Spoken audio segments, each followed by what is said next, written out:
Hello YouTube, Couch here. Good, it's recording. Using another setting on the expensive camera. I think I've got it figured out. Have the ISO set to auto for a 4K setting. We'll see how it goes. But I'm smoking a pipe tobacco I got back when I lived in Pittsburgh. Moved to Rochester here in July of 2014. Lived in Pittsburgh for about 7 years. And a lot of people really don't know this, but Pittsburgh's kind of a mini mecca. Cigar shops and pipe tobacco.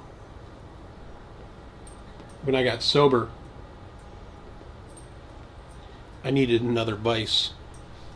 And I had previously, like back in college in the 90s, even in the 2000s, had gone to cigar shops and smoked cigars. Like, there'd be a couple summers in a row that I would really get into it and have my own humidors. But when I got sober in 2011, one of my bosses dragged me down to a cigar shop during lunch, and I went off from there. But there are a lot of nice little boutique cigar shops, and what I mean by boutique, they would have like Viaje or some they would just have stuff you normally couldn't get. Sorry, I'm still waking up. I slept 8 hours, 7 hours last night, which is unheard of. The previous night, 10 hours. So I'm a little giddy. My body's not used to it. But there's a lot of boutique shops in Pittsburgh. And one of my favorite ones there, it has since closed, was called Maduro Smoke Shop. It was owned by a young woman. She had a beautiful, beautiful black pit bull that worked with her every day there. She would have really good cigars like Viaje, and then a lot of different pipe tobaccos where I can get Esoterica and things like that there all the time, if I got there in time. And she had a pipe tobacco. Yeah, let me get it.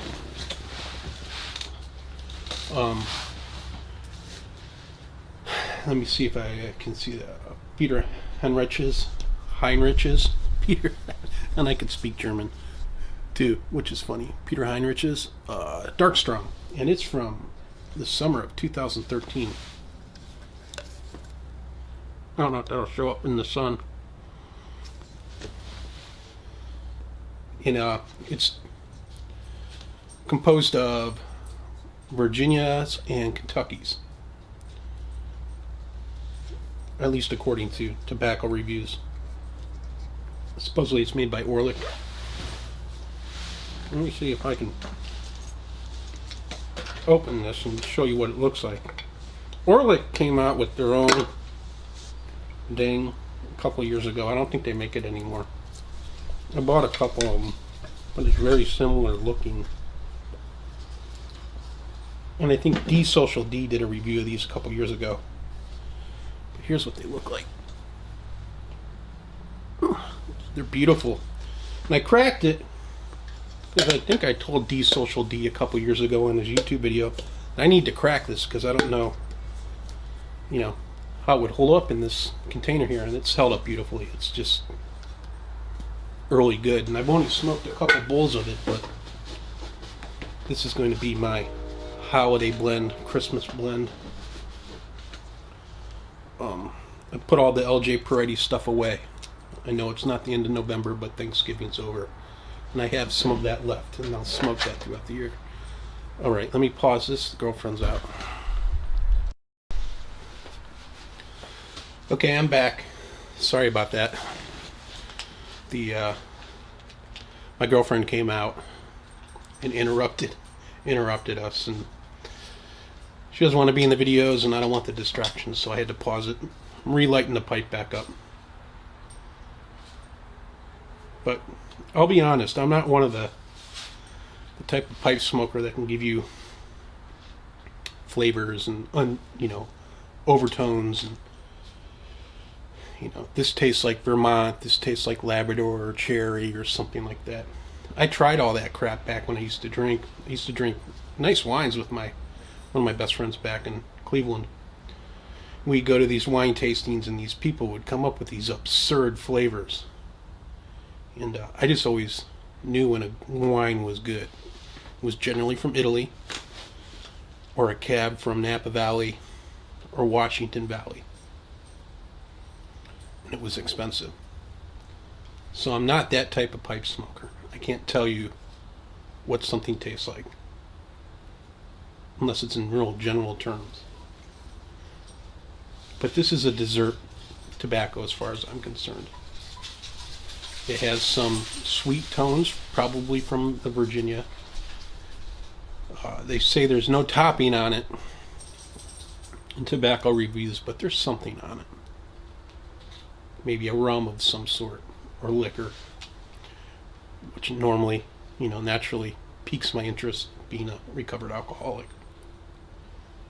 And then the Kentuckys come in, and I just love dark-fired Kentucky tobaccos to a point.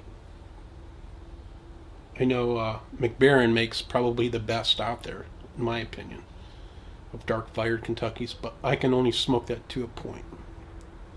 Smoke half a tin, and then I'm done for a while. This isn't overbearing in that sense, but you can tell it's there. So it's sweet. It's got a little bit of that barbecue flavor to it.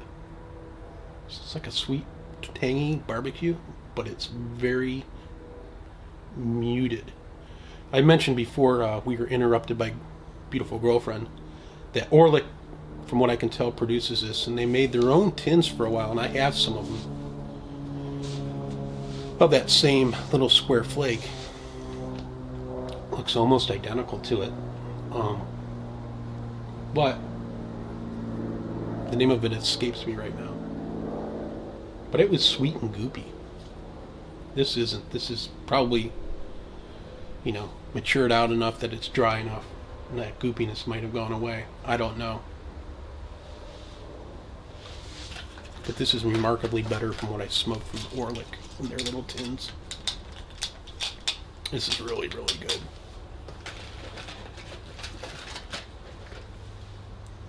I'm enjoying it.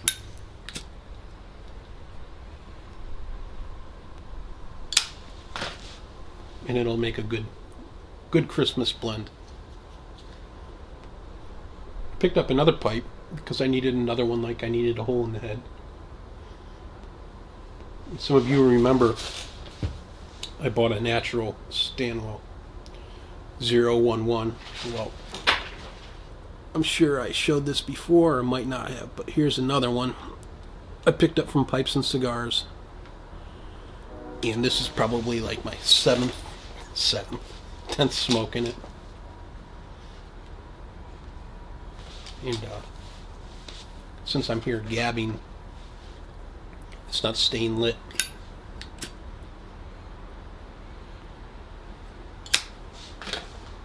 It's a good smoker. I think it was like $45. And then I purchased another Stanwell along with it that'll show later. It's also on natural pipe, unfinished. And I'll smoke that this December, probably along with this one. And a couple cobs. But this is my the blend I'll smoke for Christmas, and I don't think it's going to last long. Its shelf life is very limited at this point because it's good. Goes well with coffee. I'm not drinking any right now because of the fiasco of it's in there. It's in the kitchen. Of the girlfriend coming out and forgetting it and just trying to get this video done. Hope everybody had a good Thanksgiving. Beautiful girlfriend and I did. She made turkey, of course, stuffing and all the stuff that goes along with it, the things that go with Thanksgiving. It was great. we set up a new TV because one of ours was broken along the way of moving. So I finally went to go set it up the other day, and it was broken, so I ordered a smaller one and we set it up, and we've been watching some things together, but mostly we've been putting on bird movies for the cats so they can jump up on the TV and break that one. Ylva had a good Thanksgiving. She had some turkey. She deserved it. Sometime last week, one night last week, I woke up at 3:15 in the morning with Ylva kind of hovering over me. What the hell? And I knew why. I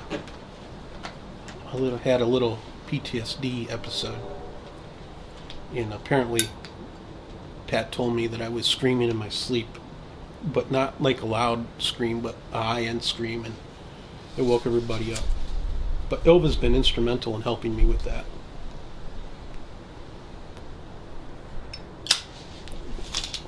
Ylva woke me up from my bad dream, and I won't go into the details of it because it's still vivid. But she was a good dog. So she got turkey. A little bit of stuffing because there's onions in that. You're not supposed to feed that to dogs, so I looked and made sure there weren't onions in it. Cheddar cheese, because she always gets cheddar cheese on her food. She was happy, and then I kept her outside for a while because she likes to throw up her food sometimes because she's a goofball. Let me see if I can get her to come. Ylva, come here. Ylva, come say hi to Mike. She's doing dog stuff. Who knows? Nope, she's not coming. Anyway, folks, another crazy video. Again, this... Oh, here she comes. Oh, come here. Come say hi to Mike. Don't tip over the camera. Over here. Over here. Can you say hi to Mike? Here we go. Here's the Ylva. Yeah. All right, guys. This was a horrible video, but probably a horrible review. But I'm with my dog. And now she's all crazy. All right, go away, you weirdo. Not you, weirdo. The dog weirdo. You're not a weirdo. Well, some of you are. Anyway, love y'all. Peace out.